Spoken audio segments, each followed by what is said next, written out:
दोस्तों, आप ब्रांडेड आटा की रोटी खाते हैं या फिर नॉर्मल? अगर आप ब्रांडेड आटा वाली कैटेगरी के हैं तो आपको कतई परेशान होने की ज़रूरत नहीं है। लेकिन अगर आप नॉर्मल वाली कैटेगरी के हैं तो अपनी जेब टटोलना शुरू कर दीजिए।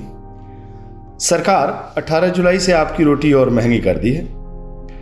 और अगर आप ऐसा सोच रहे हैं कि रोटी महंगी होगी तो दाल या दूसरे खाद्य पदार्थों से काम चला लेंगे, तो वो भी मुमकिन नहीं है, क्योंकि माननीय मोदी जी की सरकार रोटी के साथ साथ आटा, दाल, मैदा, दही, गुड़ समेत तमाम खाद्य पदार्थों पर 5% जीएसटी लगा दी है। हर बार की तरह इस बार भी माननीय मोदी जी ने अपने समर्थक अमीर वर्ग की जेब का खास ख्याल रखा है।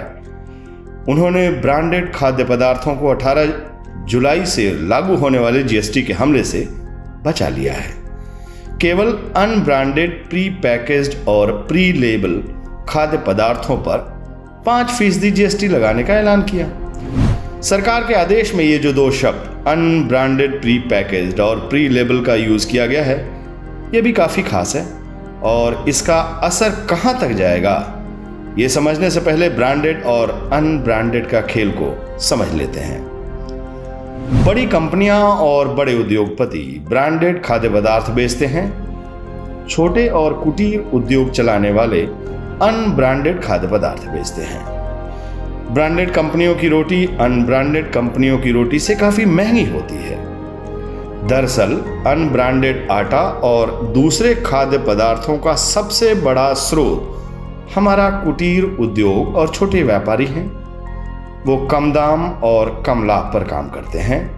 यही वजह है कि वो ब्रांडेड आटा और दूसरे खाद्य पदार्थों की तुलना में हमें सस्ते दर पर खाने पीने की चीजें मुहैया करा देते हैं।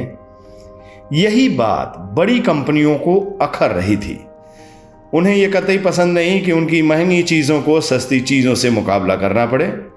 बड़े उद्योगपतियों की मन की बात माननीय मोदी जी समझ गए और उन्होंने वही फैसला ले लिया जो उनके उद्योगपति मित्रों के मन में था।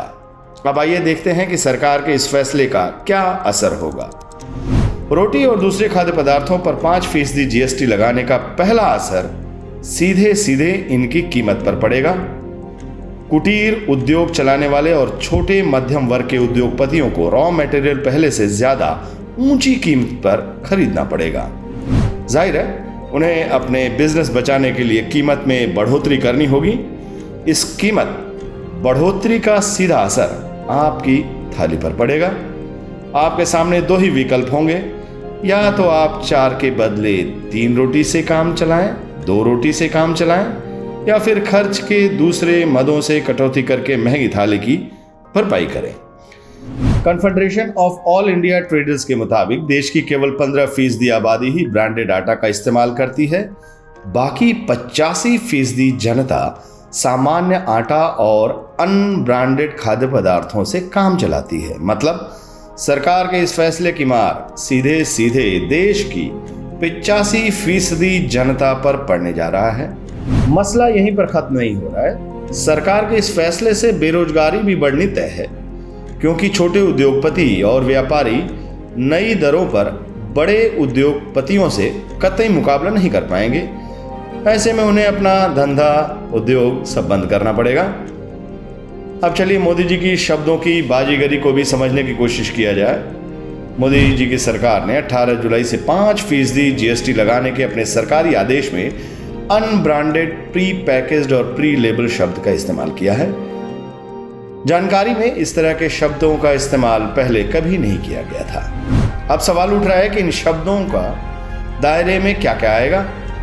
क्या मंडी में पहुंचने वाला सामान पर भी ये लागू होगा, क्योंकि किसान तो बोरा में ही अपना अनाज भरकर मंडी लाता है।